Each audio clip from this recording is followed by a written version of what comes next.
A couple of weeks ago, Mississauga Mayor Carolyn Parrish abruptly resigned from the local police services board in Peel. Her reason? The police are asking for a more than 20% increase to this coming year's budget.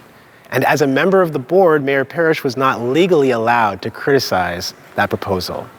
And now that she's resigned, we've come here to Mississauga City Hall to ask Mayor Parrish about police accountability and about her ideas for alternatives to policing. And I am sitting in the office of Mayor Carolyn Parrish to have a conversation about local policing. Thanks very much for your time today. And thank you for being here. So, as I understand it, Mayor Parrish, you could have actually chosen a designate to be on the police board instead of yourself. Why did you want to be on the police board in the first place, and what were you hoping to accomplish? Well, I was hoping to actually get into the guts of the thing, to find out how it works, and to find out where these mysterious budgets came from, because they never had line-by-line presentations. They would do lovely slides. They'd tell you about the crime statistics, and they do all these presentations about using percentages instead of actual numbers. So I'm thinking there's got to be more back there. So if you get on the police services board, you can at least have an investigation, have a look, see what they hear, and decide if they're just washing it by the time it gets to us, or if in fact that's the way they operate. And in fact, it's the way they operate. They don't do line by line, in my opinion. Even as a member of the board, you were not able to get that kind of information? No, they would answer questions. If you ask specific questions, you get specific answers. But when we do budgets at the region or at the city, it's bookfuls, line by line by line.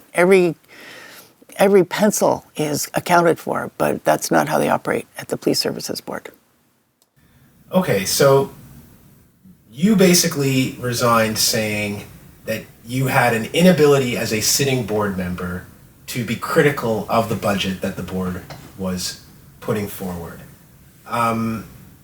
What's the rationale behind board members not being allowed to criticize the budget that they're looking at? Well, when you first are signed in, you have to go through a couple of little reports that you have to answer the questions, and they walk you through and they tell you that one of the things that you don't do is criticize the board. One of the things you don't do is when you leave the board room, you never talk about what happened in there.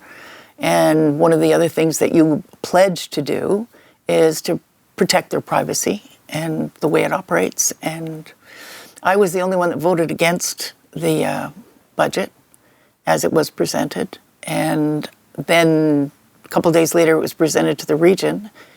And it was impossible for me not to criticize it and not to ask questions. So I resigned before it got to the region. The board's proposal that is going to come before the regional council now is for a 21%. 23.3. Excuse me, 23%. No, you're right. It's a 21% operating budget and another 2% for reserves. So in total, just over 23%. Correct. How does that kind of compare with what another city department in a year might ask for in terms of an increase, like a library or a transit budget? Well, let's look at the fire department. They're first responders. The increase of 23.3% comes out at $144 million. We operate our whole fire department in Mississauga for $144 million. That's their whole budget. The entire increase that they're asking for 1 year. We can operate an entire fire department for that. And you thought that this was a little too much, a little too quickly, as I understand it. The request is for some 300 new uniformed officers, I believe about 55 more civilian officers, more communications staff. And I've heard it expressed, for example, that people might potentially, when you factor this police budget in with whatever else the city needs to increase for next year, that people could be actually thrown out of their homes because the property tax increase is so high that they might not be able to pay the property taxes. And if they're an elderly person who doesn't have an income, for example, they just wouldn't be able to hang on to their home. Is that a realistic fear? Realistically, in these times, yes. You've got seniors living in homes on fixed incomes. So if you factor in the police increase, it's almost 5%, maybe a little bit more than 5% before you even get started.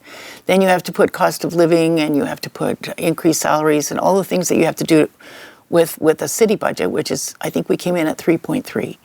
And then the region budget comes in on top of that, which is going to be 2.7. And you put the whole thing together and mush it together, and it ends up over, I would guess it's going to be around 9 or 10%. So a 10% increase on your property taxes when you're sort of living month to month on a fixed income could tip you right over the edge. So you said you were the only person on the police board who decided to vote against this proposed budget. And when nobody else was going to come with you, you resigned. No, it wasn't because nobody came with me. Okay. It was because they were all bought in. They'd been there for quite some time together as a unit. I was the new kid on the block. And they didn't give me a hard time for voting against it. But the difficulty would have been for me to come out of that meeting and go and put my mayor hat on and go to the region and complain about that budget. So I decided I had to resign. Because you wouldn't have been able to complain and keep the commitments to the board that you had already made. Correct. From a budget perspective then, do you think it's fair to say, given what you've seen, that local police actually aren't really accountable to the broader public? I mean, you're the mayor of the city. People would be, I think, flabbergasted to think that you have so little control and so little final say about a police budget that gets passed. Are the police accountable to the broader public in this city or in this region, given your experience? I would say the police, and I don't want to criticize the police. We have fine people on our police department. My dad was a policeman in Toronto for 37 years. The guys on the beat, the guys driving around catching the bad guys, they aren't overpaid. They are probably receiving roughly what they should be getting. The difficulty is the police board itself is kind of like a close-knit club. And when they make a decision, nobody deviates. And if you do deviate, but you say, okay, well, I'm going to have to live with that because I can't speak against it. I don't know if that's not being accountable. It's not being accountable to the public for sure. Well, I mean, for example, the majority of the people on the board are appointees, right? They're not elected by anybody in the city of Mississauga. Well, the interesting thing is the two mayors are on there, Mayor Brown and myself. But that's where it stops on elected persons. So then you've got 3 appointed by the province. You've got 1 appointed by Peel Region. They interview citizens who want to be on the board and they appoint somebody.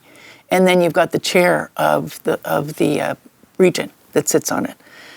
And he was elected, but they're appointing all the chairs of the regions right now. So you might as well count him as appointed, because if we hadn't elected him, he would have been appointed.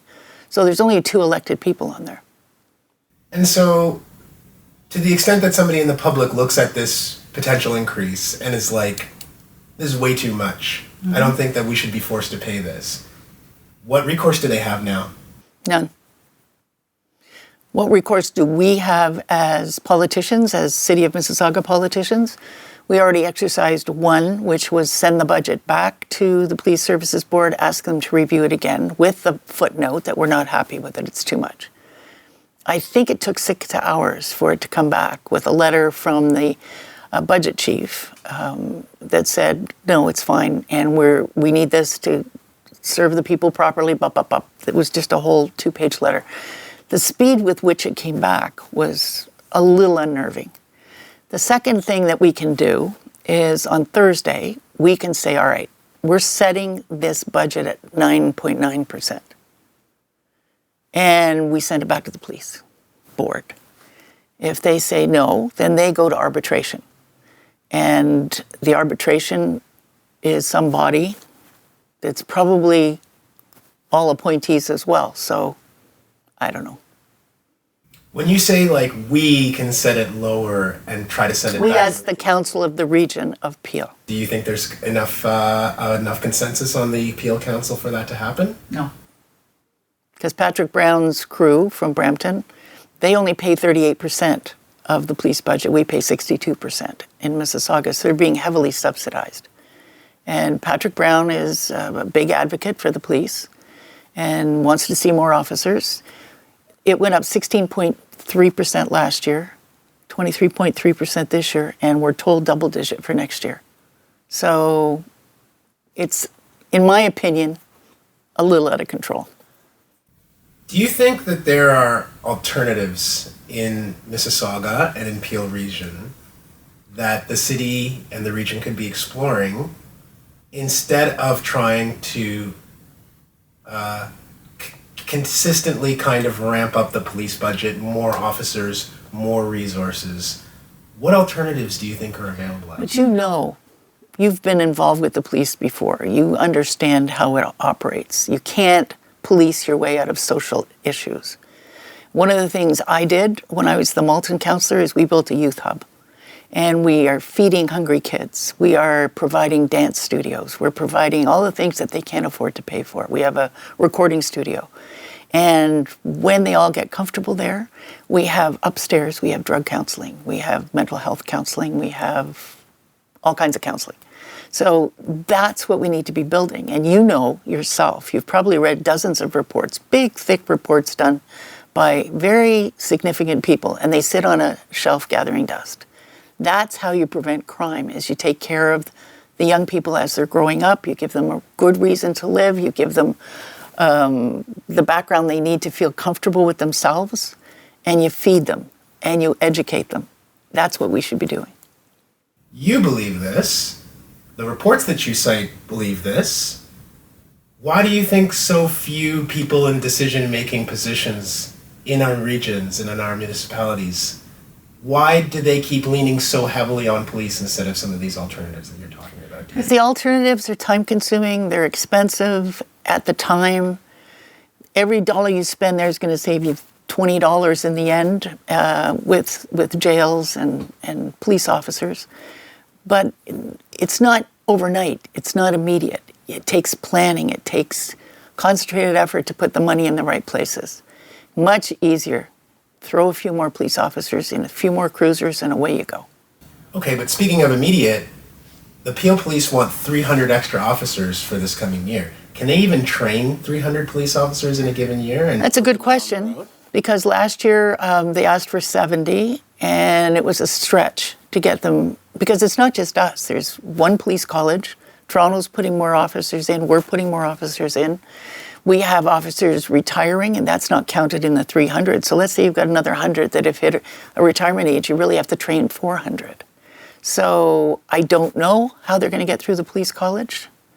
That's going to be one of those unanswerable questions for a while. But if they can't train that many officers, do they still get the money? A good question. Once the budget's set, they get the money. And one of the questions that was running through my mind is, well, where does that money go? And they have big reserves, and they're about to build 2 new police stations, 2 new divisions, one in Brampton and one in Mississauga.